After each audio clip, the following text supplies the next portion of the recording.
L'heure est à la recherche de ce que les professionnels de l'énergie appellent les nouveaux gisements d'électricité.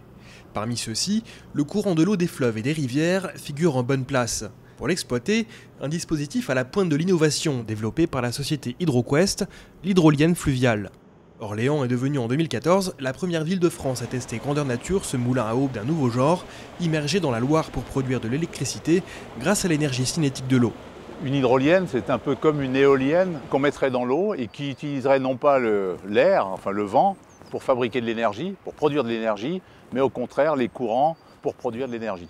L'objet, ça sera toujours commercialement de vendre et d'installer surtout des fermes d'hydroliennes, des fermes qui vont représenter entre 30, 40, 50, 100 machines par site.